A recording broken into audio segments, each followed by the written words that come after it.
saya merasa itu menusuk rasa keadilan masyarakat ya. Ini baru pertama ada orang didakwa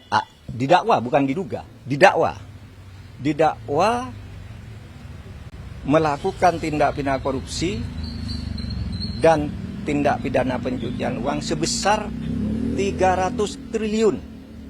Lalu tuntutannya hanya 12 tahun.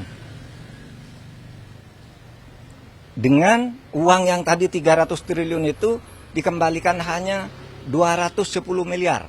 Ditambah satu denda 1 miliar. Itu sungguh menusuk rasa keadilan.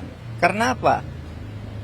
6,5 tahun itu kok kecil sekali bagi orang yang menggarung kekayaan negara. 300 triliun hanya diambil 210. Lalu ada yang mengatakan, Pak itu 300 itu kan potensi, bukan potensi. Itu sudah disampaikan bahwa itu kerugian keuangan negara, bukan kerugian perekonomian negara. Kalau kerugian perekonomian negara itu potensi. Termasuk gaji, termasuk apa gitu yang diduga merugikan perekonomian. Ini uang negara menurut Jampitsus Febri Diansah. Resmi pada waktu itu malah menyebut ini bukan kerugian ekonomi negara tapi keuangan negara. Artinya uang konkret yang dicuri dari negara. Sesudah dihitung lagi jadi 300 triliun. Hanya dikabulkan perampasannya 210 ditambah denda 1 miliar berarti 211. Ini sungguh tidak adil. Coba Anda ambil contoh Beni Cokro. Hukumannya seumur hidup, asetnya dirampas. Ratusan miliar oleh Kejaksaan Agung. Henry Surya semula dibebaskan di pengadilan negeri. Kita tidak terima. Langsung kasasi atau dituntut lagi dari kasus lain. Naik. Ya. Si Henry Surya ini semula bebas, kita langsung ke kasasi menjadi 18 tahun penjara. Hartanya juga diambil. Sudah disita oleh kepolisian lebih dulu. Atau Surya Darmadi. Itu divonis hitungan kerugian yang ekonomi nih bahkan. Hitungan ekonomi negara rugi 39 triliun. Dituntut oleh jaksa 39 triliun dengan denda 2 miliar sehingga menjadi 41 triliun. Dikabulkan oleh pengadilan negeri. Tetapi naik banding tetap kena 2 triliun. Hanya uang kecil loh, kena 2 triliun. Ini 300 triliun kena hanya 250 miliar. 250 miliar dari 300 triliun itu berapa? 0,007%. 0,007%. Nggak sampai separuh. Nggak sampai setengah persen. Anda bayangkan itu.